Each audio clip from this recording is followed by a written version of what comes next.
ಈ ಮಳೆಗಾಲ ಹಾಗೆ ಚಳಿಗಾಲದಲ್ಲೆಲ್ಲ ಸಂಜೆ ಕಾಫಿ ಅಥವಾ ಟೀ ಸಮಯಕ್ಕೆ ಏನಾದರೂ ತಿನ್ನಬೇಕು ಅಂತ ಅನ್ನಿಸ್ತಾ ಇರುತ್ತೆ. ಕೆಲವೊಮ್ಮೆ ಮಾಡಿಕೊಂಡು ತಿನ್ನೋಷ್ಟು ಸಮಯ ಇರುತ್ತೆ, ಆದರೆ ಇನ್ನೂ ಕೆಲವೊಮ್ಮೆ ಮಾಡ್ಕೊಂಡು ತಿನ್ನೋಷ್ಟು ಸಮಯ ಇರೋಲ್ಲ.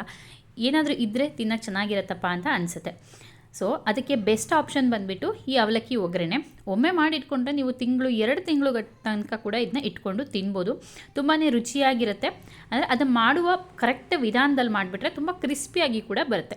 ಎಸ್ ಫ್ರೆಂಡ್ಸ್, ಇವತ್ತು ನಮ್ಮ ಶಿವಮೊಗ್ಗ ರೆಸಿಪೀಸ್ನಲ್ಲಿ ಗರಿಗರಿಯಾದ ಅವಲಕ್ಕಿ ಒಗ್ಗರಣೆಯನ್ನು ಹೇಗೆ ಮಾಡೋದು ಅಂತ ನೋಡೋಣ ಬನ್ನಿ. ಇದು ಸಂಜೆ ಟೀ ಮತ್ತು ಕಾಫಿ ಟೈಮಿಗೆ ಅಂತಲ್ಲ, ನಿಮಗೆ ಯಾವಾಗಾದರೂ ಹೊಟ್ಟೆ ಹಸಿದ್ರು ಕೂಡ ತಕ್ಷಣ ತೊಗೊಂಡು ತಿನ್ಬೋದು. ಹಾಗೆ ಯಾರಾದರೂ ನೆಂಟರು ಬಂದರೆ ಸ್ನ್ಯಾಕ್ಸ್ ಥರ ಏನಾದರೂ ಕೊಡಬೇಕು ಅಂದರೆ ಇದಕ್ಕೆ ಸ್ವಲ್ಪ ಕೊಬ್ಬರಿ ತುರಿ ಹಾಗೆ ಕೊತ್ತಂಬರಿ ಸೊಪ್ಪನ್ನ ಕಟ್ ಮಾಡಿ ಹಾಕಿ ಕೊಟ್ಟರೆ ಕೂಡ ತುಂಬಾ ರುಚಿಯಾಗಿರುತ್ತೆ. ಬನ್ನಿ ಹಾಗಿದ್ದರೆ ಹೇಗೆ ಮಾಡೋದು ಅಂತ ನೋಡೋಣಂತೆ. ನೋಡಿ, ಮೊದಲಿಗೆ ನಾನಿಲ್ಲಿ ಅವಲಕ್ಕಿ ತೊಗೊಂಡಿದ್ದೀನಿ. ಇದಕ್ಕೆ ಪೇಪರ್ ಅವಲಕ್ಕಿ ಅಥವಾ ಡೀಲಕ್ಸ್ ಅವಲಕ್ಕಿ ಅಂತ ಏನು ಹೇಳ್ತಾರೆ ಅದನ್ನು ತೊಗೊಳ್ಬೇಕು. ಸೊ ಕರೆಕ್ಟಾಗಿ ಚೆನ್ನಾಗಿ ಬರುತ್ತೆ. ಇಲ್ಲಿ ನಾನು 200 ಗ್ರಾಮಷ್ಟು ತೊಗೊಂಡಿದ್ದೀನಿ. ಹಾಗೆ ಇಲ್ಲಿ ಅರ್ಧ ಟೀ ಸ್ಪೂನ್ ಜೀರಿಗೆ, 1/4 ಟೀ ಸ್ಪೂನ್ ಸೋಂಪು ಹಾಗೆ 1/4 ಟೀ ಸ್ಪೂನ್ ಧನಿಯಾನ ಹಾಗೆ ಕುಟ್ಟಿ ಪುಡಿ ಮಾಡ್ಕೊಂಡಿದ್ದೀನಿ ರಫಾಗೆ. ಒಗ್ಗರಣೆ ಮಾಡಲಿಕ್ಕೆ ನಾನಿಲ್ಲಿ ಹಸಿಮೆಣಸು ತೊಗೊಂಡಿದ್ದೀನಿ. ಹಸಿಮೆಣಸಿನ್ಕಾಯಿ ಬೇಡ ಅನ್ನೋರು ಖಾರದ ಪುಡಿ ಹಾಕ್ಕೊಳ್ಬೋದು. ಹಾಗೆ ಈರುಳ್ಳಿ ಕೂಡ ಆಪ್ಷನಲ್, ಬೇಡ ಅಂದರೆ ಸ್ಕಿಪ್ ಮಾಡ್ಬೋದು.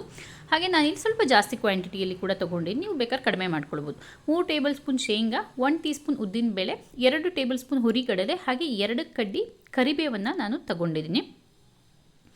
ಇದರ ಜೊತೆಗೆ ಇಲ್ಲಿ ನೋಡಿ ಒಣಕೊಬ್ಬರಿ ತೆಳ್ಳಗೆ ಹೆಚ್ಕೊಂಡಿದ್ದೀನಿ. ಇದು ಅವಲಕ್ಕಿ ತಿನ್ನುವಾಗ ಮಧ್ಯ ಮಧ್ಯ ಸಿಗ್ತಾಯಿದ್ರೆ ತುಂಬಾ ಚೆನ್ನಾಗಿ ಅನಿಸುತ್ತೆ. ಈಗ ಒಗ್ಗರಣೆಯನ್ನು ಮಾಡ್ಕೊಳ್ಳೋಣ. ನಾನು ಗ್ಯಾಸ್ ಮೇಲೆ ಒಂದು ಬಾಣಲೆ ಇಟ್ಟಿನಿ. ಆದಷ್ಟು ದಪ್ಪ ತಳದ ಪಾತ್ರೆಯನ್ನು ಇಟ್ಕೊಂಡ್ರೆ ತುಂಬಾ ಒಳ್ಳೆಯದು. ಯಾಕಂದರೆ ನಾವು ಹಾಕುವಂಥದ್ದು ಎಲ್ಲ ಚೆನ್ನಾಗಿ ಹುರಿಬೇಕು, ನೀರಿನಂಶ ಎಲ್ಲ ಹೊರಟೋಗಾಗಿ. ಹಾಗಾಗಿ ದಪ್ಪ ತಳದ ಪಾತ್ರೆ ತೊಗೊಂಡ್ರೆ ಒಳ್ಳೆಯದು. ಗ್ಯಾಸ್ನ ಲೋ ಫ್ಲೇಮ್ನಲ್ಲಿ ಇಟ್ಕೊಂಡು ನಾನು ಮೊದಲಿಗೆ ಹಸಿಮೆಣಸಿನಕಾಯಿ ಹಾಕಿ ಹುರಿತಾ ಇದ್ದೀನಿ. ಕ್ರಿಸ್ಪ್ ಆಗಬೇಕು, ಯಾವುದರಲ್ಲೂ ಕೂಡ ನೀರಿನಂಶ ಉಳಿಬಾರ್ದು. ನೀರಿನಂಶ ಉಳಿದ್ರೆ ನಾವು ಅದನ್ನು ಸ್ಟೋರ್ ಮಾಡಿ ಇಟ್ಟಾಗ ಕೆಟ್ಟು ಹೋಗುತ್ತೆ. ಹಾಗಾಗಿ ನಾವು ಹಾಕುವಂಥ ಎಲ್ಲ ಪದಾರ್ಥಗಳು ಚೆನ್ನಾಗಿ ಕ್ರಿಸ್ಪ್ ಆಗೋ ತನಕ ನಾವು ಫ್ರೈ ಮಾಡ್ಕೊಳ್ಬೇಕಾಗತ್ತೆ. ನಾನು ಮೊದಲಿಗೆ ಹಸಿಮೆಣಸಿನ್ಕಾಯಿ ಹಾಕಿ ಫ್ರೈ ಮಾಡಿಕೊಂಡೆ. ಅದು ಒಂದು ಅರ್ಧ ಫ್ರೈ ಆದಮೇಲೆ ಇಲ್ಲಿ ಈರುಳ್ಳಿ ಹಾಗೆ ಕರಿಬೇವನ್ನು ಹಾಕಿ ಹುರ್ಕೊಳ್ತಾ ಇದ್ದೀನಿ. ಇದೆಲ್ಲ ಚೆನ್ನಾಗಿ ಕೆಂಪು ಆಗೋ ತನಕ ಲೋ ಫ್ಲೇಮ್ನಲ್ಲಿ ಇಟ್ಕೊಂಡು ಹುರ್ಕೋಬೇಕು. ಜೊತೆಗೆ ಸ್ವಲ್ಪ ಅರಿಶಿನ ಪುಡಿಯನ್ನು ಕೂಡ ಸೇರಿಸ್ಕೊಂಡಿದ್ದೀನಿ. ಅರಿಶಿನ ಪುಡಿ ಬೇಕಿದ್ದರೆ ಕಡೆಯಲ್ಲೂ ಸೇರಿಸ್ಕೊಳ್ಬೋದು ಅಥವಾ ಮೊದಲಿಗೆ ಕೂಡ ಸೇರಿಸ್ಕೊಳ್ಬೋದು.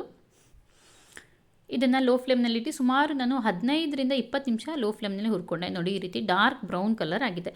ಅಂದರೆ ಈರುಳ್ಳಿನ ನಾವು ಫ್ರೈ ಮಾಡಿದಾಗ ಫುಲ್ ಡೀಪ್ ಫ್ರೈ ಮಾಡಿದಾಗ ಹೆಂಗೆ ಆಗುತ್ತೆ ಕಲರು, ಆ ರೀತಿಯಾಗಿ ಬಣ್ಣ ಬಿಟ್ಕೊಂಡಿದೆ. ಹಾಗೆ ಕ್ರಿಸ್ಪಾಗಿ ಕೂಡ ಆಗಿದೆ. ಈಗ ನಾನು ಈರುಳ್ಳಿ ಏನಿತ್ತು ಅದನ್ನೆಲ್ಲ ಸೈಡ್ ಮಾಡಿಕೊಂಡು ಮಧ್ಯ ಎಣ್ಣೆಗೆ ಶೇಂಗಾವನ್ನು ಹಾಕಿ ಹುರಿತಾ ಇದ್ದೀನಿ. ನೀವು ಈ ರೀತಿ ಮಾಡ್ಲಿಕ್ಕೆ ಆಗಲ್ಲ ಅಂದರೆ ಮೊದಲಿಗೆ ಶೇಂಗಾ ಹುರಿದು ಕೂಡ ತೆಗೆದಿಟ್ಕೊಂಡು ಆಮೇಲೆ ಈರುಳ್ಳಿ ಎಲ್ಲ ಹುರ್ಕೊಳ್ಬೋದು.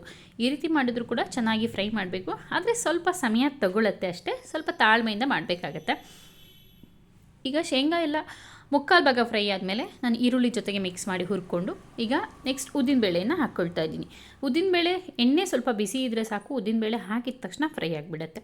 ಈಗ ನಾವು ತುಂಬ ಹೊತ್ತು ಫ್ರೈ ಮಾಡಬೇಕಾಗಿದ್ದಂತಹ ಪದಾರ್ಥಗಳೆಲ್ಲ ಚೆನ್ನಾಗಿ ಕ್ರಿಸ್ಪಾಗಿ ಫ್ರೈ ಆಗಿದೆ. ಈಗ ಕಡೆಯಲ್ಲಿ ನಾನು ಹುರಿಗಡಲೆಯನ್ನು ಹಾಕ್ತಾಯಿದ್ದೀನಿ.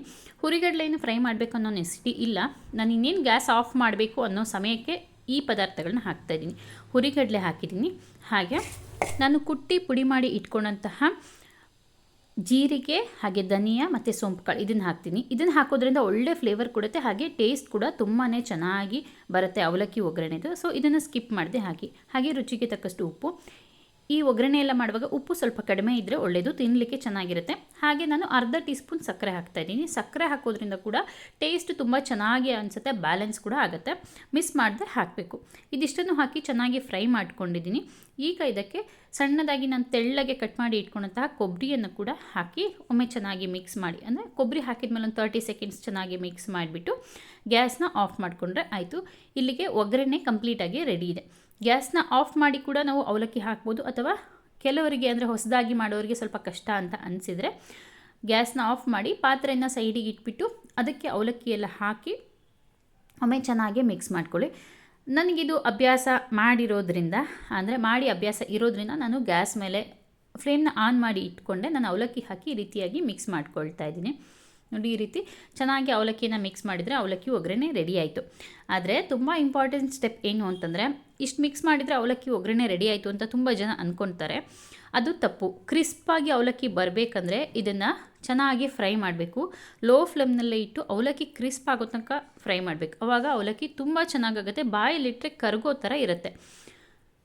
ಅವಲಕ್ಕಿ ಕ್ರಿಸ್ಪ್ ಆದಮೇಲೆ ನಾನು ಒಂದು ಬಾಣಲೆಗೆ ಇಮಿಡಿಯೇಟು ಟ್ರಾನ್ಸ್ಫರ್ ಮಾಡ್ತಾಯಿದ್ದೀನಿ. ಸೊ ಅದರಲ್ಲೇ ಬಿಟ್ಟರೆ ಓವರ್ ಕ್ರಿಸ್ಪಾಗಿ ಪುಡಿ ಪುಡಿ ಆಗಿಬಿಡುತ್ತೆ. ಸೊ ಈ ರೀತಿ ತೆಗೆದ್ಬಿಟ್ಟು ತಣ್ಣಗೆ ಮಾಡಿ ಇಟ್ಟು ಒಂದು ಬಾಕ್ಸಲ್ಲಿ ಸ್ಟೋರ್ ಮಾಡಿ ಇಟ್ಟರೆ ನೀವು 2-3 ತಿಂಗಳು ಇಡ್ಬೋದು. ಅವಲಕ್ಕಿ ಕೆಡೋದಿಲ್ಲ. ಆಮೇಲೆ ಇಮಿಡಿಯೇಟಾಗಿ ತಿನ್ನಲಿಕ್ಕೆ ಕೂಡ ತುಂಬಾ ಚೆನ್ನಾಗಿರುತ್ತೆ.